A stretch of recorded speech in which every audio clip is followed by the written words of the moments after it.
I mean, the retest usually to the tick on this one. And so you need to pay attention when they happen. 56, 54.50, 56.50 was our sell zone, our desired sell zone. If you took the short when you broke that bar's low, which would be very, very aggressive, and you would be, in a sense, knife catching, you were in the 56, 56 and a quarter area. If you took that trade breaking this bar's low, you're in the 54.50 area. And here's the first move down. There's the second move down. And third time was a charm. And that was where Bill O was planning on getting out. And hopefully he got his trade. M pattern to the tick. Break that bar's low. You're in at 54 even. 54 to 54.50. And it took a while to develop. We had 3 stalls there at 56, 56.50 before that trade developed. And this is what I talk about when you have to learn how to trade. This happens all the time. It's not 2 lines crossing. It's not a perfect retest. It's not you hit this and immediately reject it. Sometimes you hit this, come back a little bit, go a little bit higher, come back a little bit, go a little bit less, then you finally break out over an hour or so. So it's not impossible to learn, but it certainly isn't what you've been led to expect. So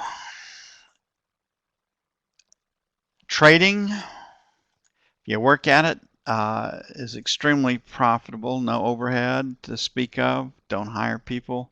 Don't buy inventories. Don't buy physical space. But you have to learn how to do it too. And everything else that you've done in your life, you've allowed plenty of capital and plenty of time to develop. And on this one, you come in expecting to read a book or buy one course, and now you are a trader because you just absolutely know you would have bought the high, the low, and sold the high. And what you end up doing is buying the high, selling the low because you're so mad at yourself that you've already missed a good portion of the move. You're not going to miss anymore. And that's when the trap is set. And then when the market reverses, the noose is tightened and you're a goner. Okay, we're developing value in this 42 area, 43 area. We weren't able to break it today. We're certainly having a hard time taking out 60 and holding above it. We've got an inside day. What does an inside day mean usually? Certainty, uncertainty, next move projected, or you got to wait for a new move to develop.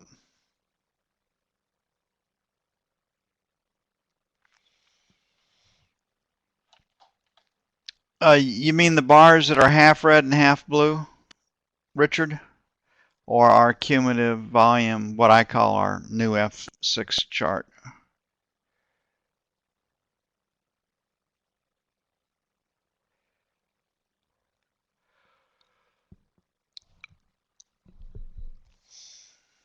So we got an inside day that usually means uncertainty. The market is waiting on a piece of news, or it's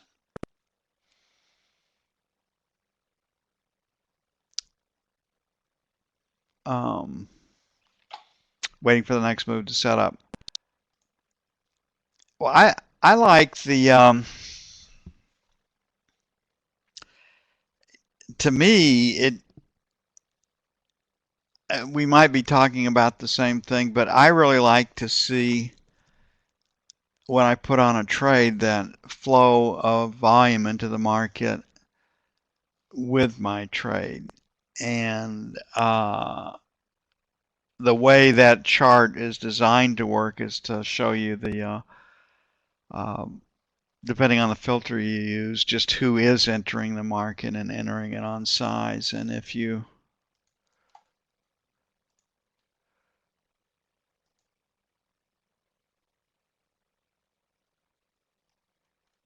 take a look at this screen,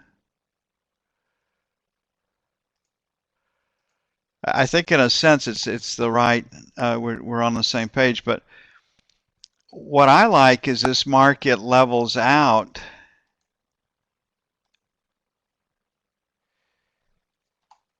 price-wise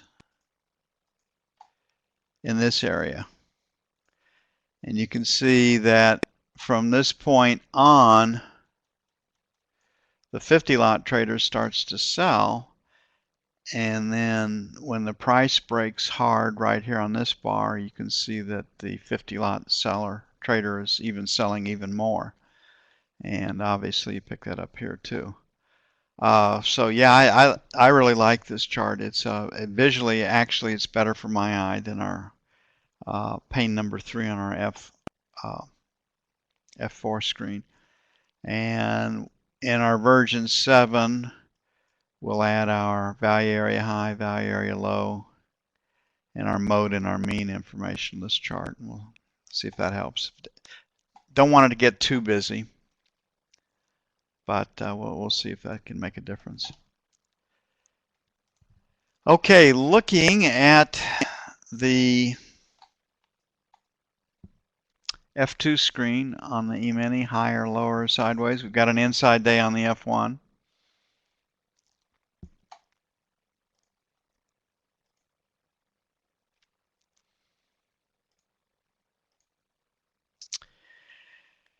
You can see that basically the value area high is held,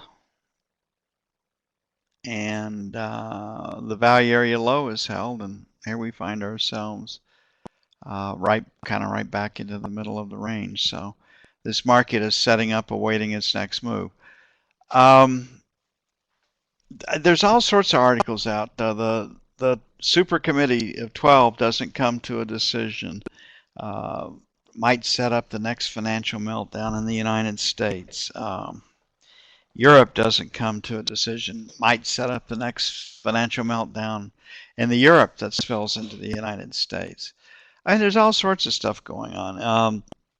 The economic news has been better than forecast. A great deal of it's the retail sales is the cost of gasoline, fuel, and energy by design. And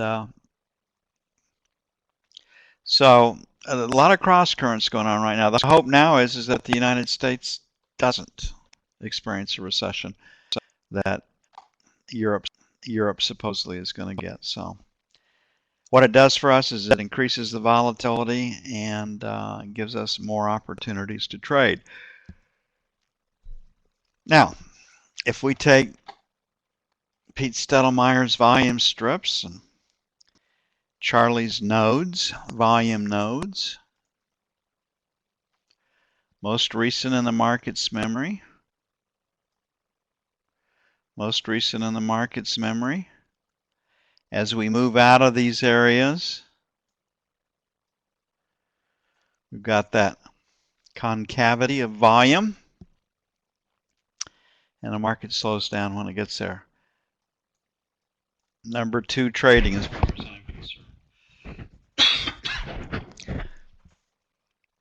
so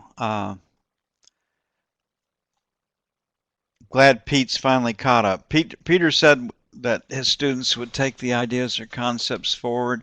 My quest has been volume ever since Don Jones turned me on to the liquidity data bank and how to get that volume on the screen before the liquidity data bank was available.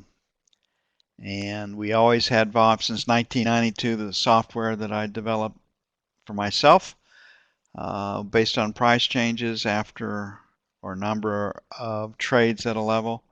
Had those two in early, and then after 2002 when you had time and sales and you added volume,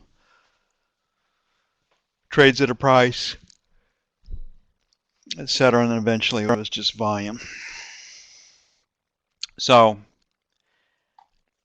if the market were to close right here at 46.45, what would we be looking at?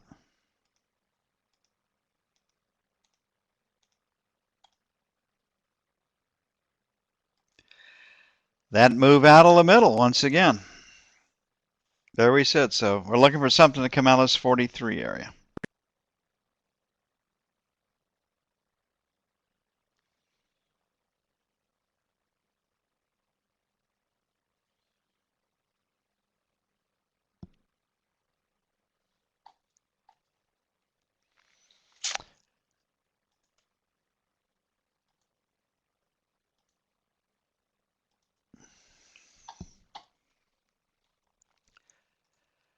Okay, taking a look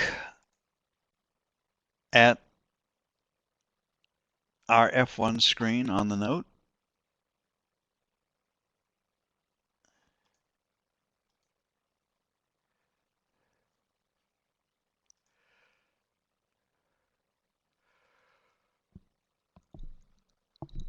Spoken by a guy that's hung around ballerinas too long in his life.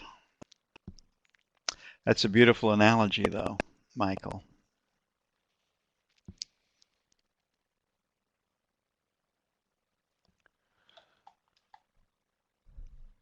Well, I didn't know for sure, but I made a scientific wild guess. Actually, I posed the question to this Wazoo I purchased off of eBay several years ago, and the Wazoo told me that you'd hung around ballerinas before.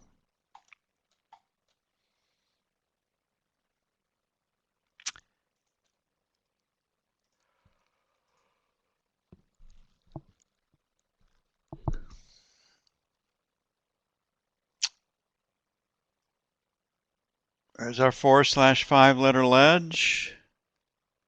Right here's our 4/5 letter ledge. And we are going back and forth in this area right here. Very, very difficult to hold 131 or better. The 10-year note,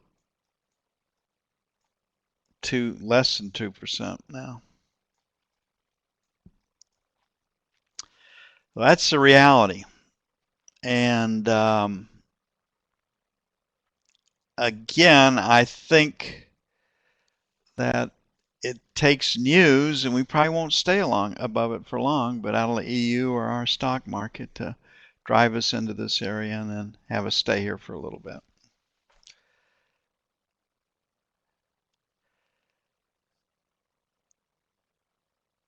So Michael, it looks like you probe, and if you don't see what you like quickly, you're out, but if you get the same setup again, you will take the trade the second time, and that's a very, very mature way to approach trading. And the way that I think the easiest way to do that mentally is just say, well, I'm going to probe and see how the market takes my paper. That's the way Pete used to describe it.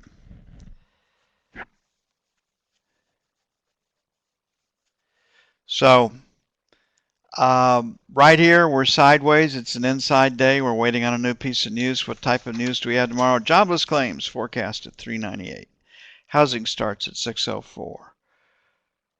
Permits at 603. Philly Fed at 7.5. LEI at plus 0.6. A pretty robust number.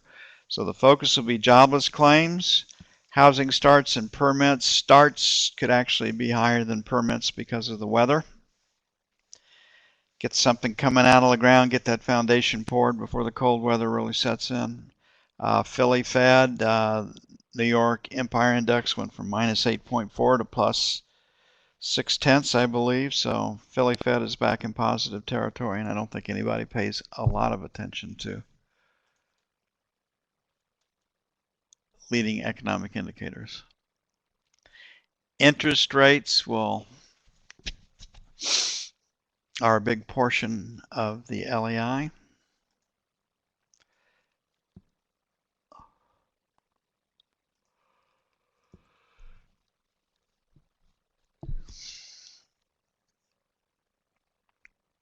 So here we are, and we close this thing at 16.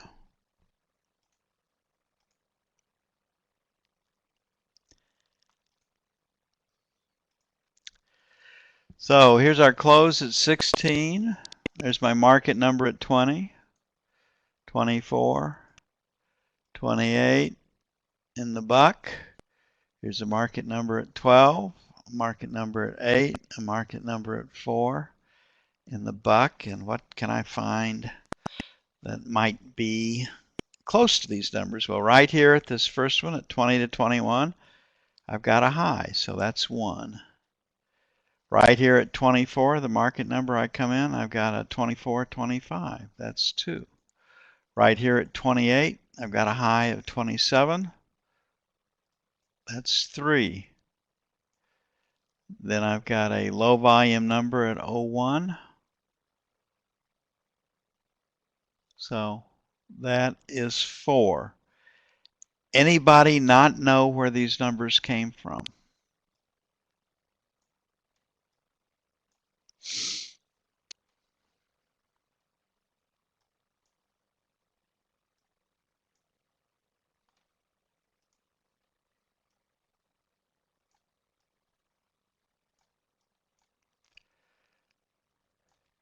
There are 2 concepts operating right here. One of them is market numbers, round numbers, and the other one is high volume, low volume, value area highs, value area lows, day highs and lows, most recent in the market's memory.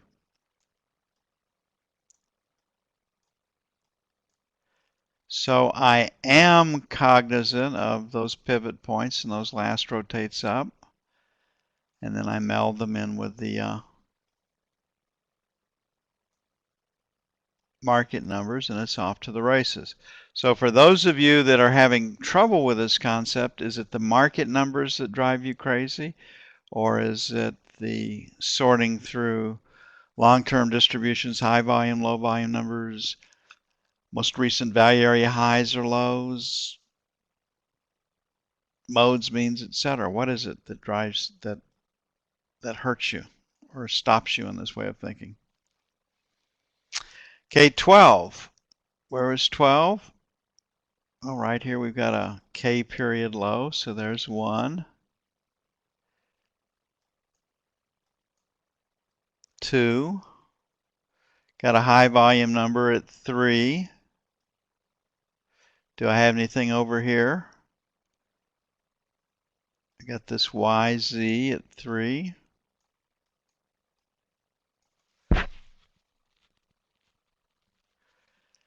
And then 28 to the buck.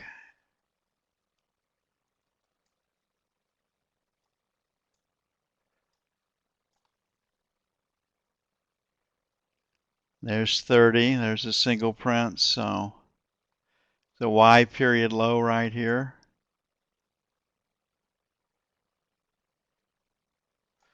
So there's 4. Any questions on where support came from?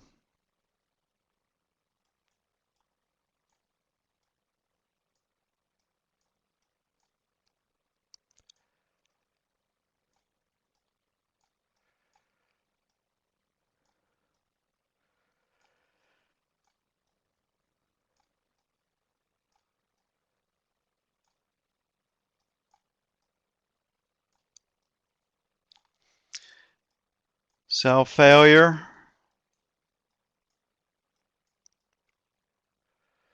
At 20 to 28.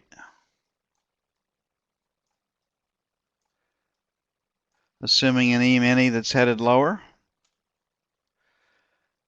Excuse me, higher. Buy. We're having trouble getting through 8 down there, so buy 9s to 13s on an E-mini headed south.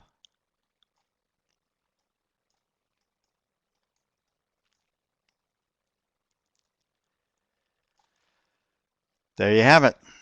Hey, we had another great day of trading. The research was pretty darn close, not perfect once again. Did get the direction right.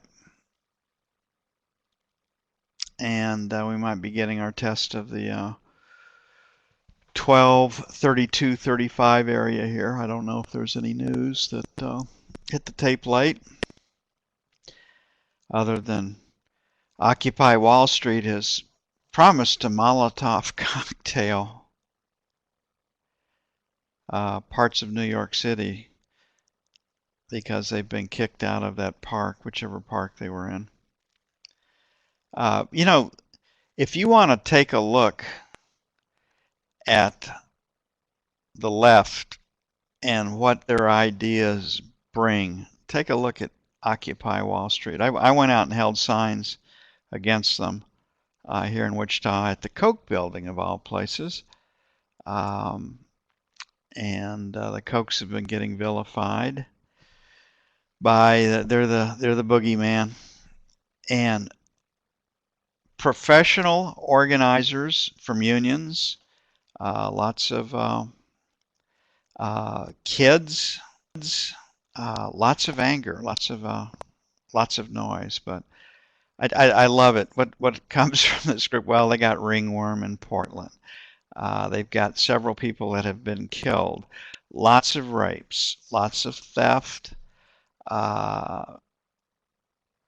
living in filth, etc. And this is where all these things eventually get you. So, not really good advertising. And the sad thing is that these people are being paid by some folks to do this. Some are being paid. Anyways, it's pretty hard.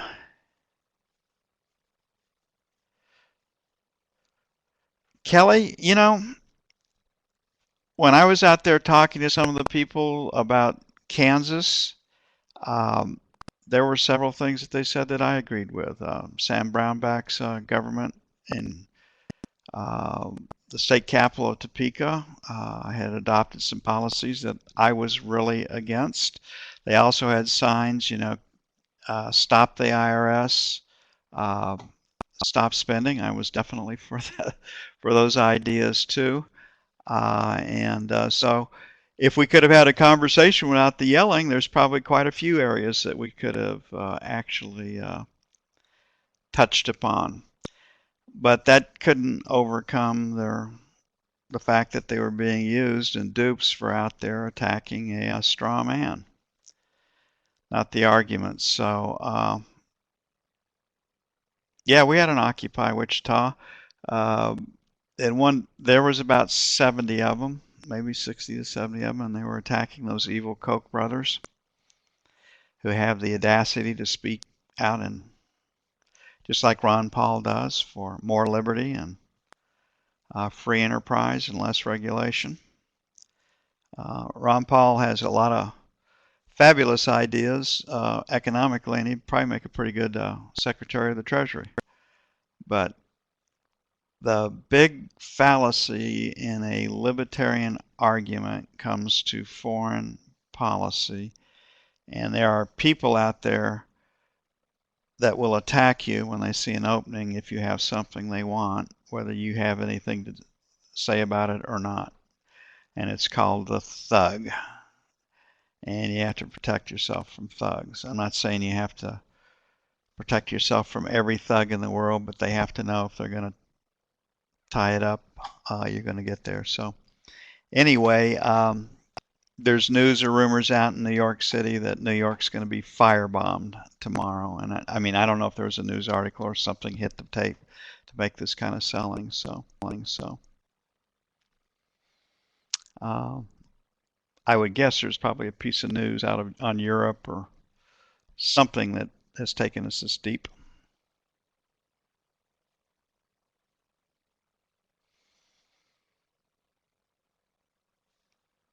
So we'll go back and see on the news if there's anything there. But we had, what, a spill from uninterrupted 43 straight down to 35. That's the normal 8 to 10 handles that you expect to see on big moves in this thing, big quick moves.